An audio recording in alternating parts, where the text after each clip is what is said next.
Warning: the following video is contained copyrighted videos and music. Each video and music is owned by YouTube. This is just an educational video only. Viewer discretion is advised.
What's up, guys?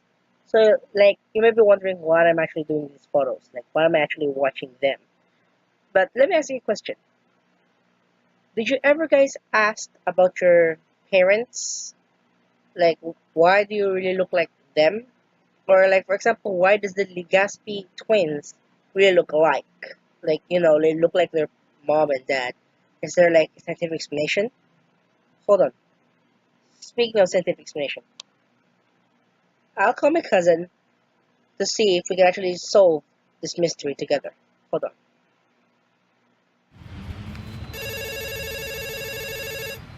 Oh, hello there, Gus. How can I help you? Hey guys. I'm actually wondering how come some children have features that is really similar to their parents. Want to discover this mystery together? Of course, Gus. I will end this call, okay? Bye, cuz. I will be there in any moment. Bye. Bye. So, I'm gonna end this video here. I'm gonna go to her. Okay? Let's take a ride.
Hey guys.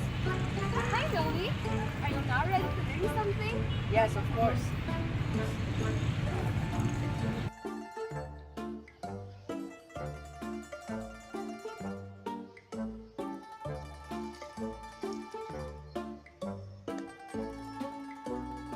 Where are we now? How can this place relate to my question a while ago? Chill, Zoe. I am going to introduce to you the answer to your question, the genetics. Genetics is a branch of biology that deals with heredity and variation of organisms. biological process by which physical and mental abilities are passed from a parent to a child is called heredity. Absolutely. To know about genetics, let me introduce to you the Mendelian genetics. Okay, I am still confused.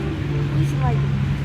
Well, Mendelian genetics is a basic type of genetics which is introduced by Igor and Mendel. Sir Mendel, sounds familiar. Is he an Australian monk which he is born in the Czech Republic in 1822? Yes, you're right. Igor Mendel introduced the new theory of inheritance based on his experimental work with bee plants. That's the reason why we're here.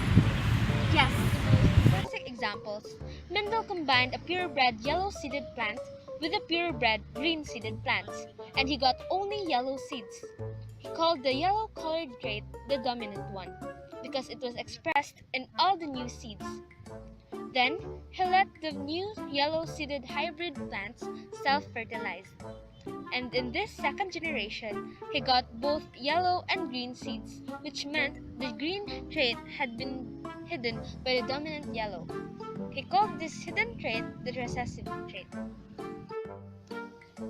From those results, Mendel inferred that each trait depends on a pair of factors, one of them coming from the mother and the other from the father.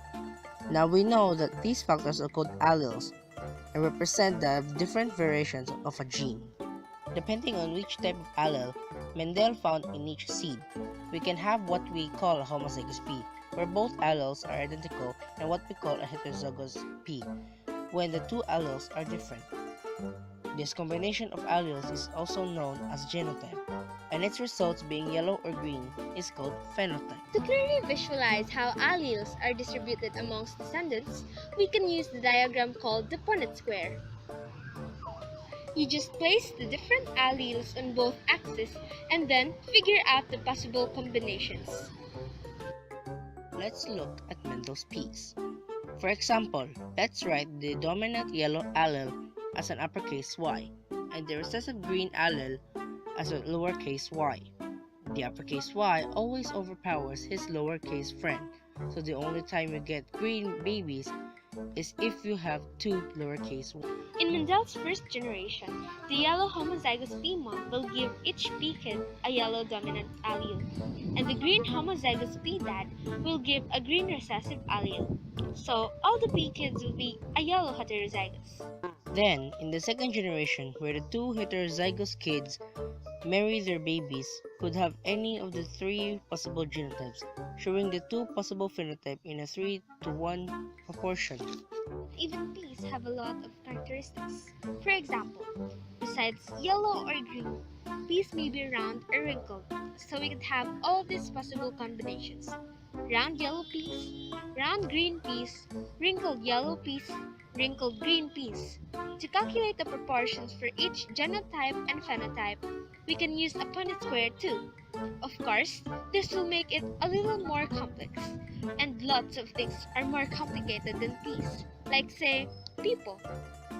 These days, scientists know a lot more about genetics and heredity, and there are many other ways in which some characteristics are inherited. But it all started with Mendel's Peas. My stomach is hungry. This is too much information. I think I have to eat.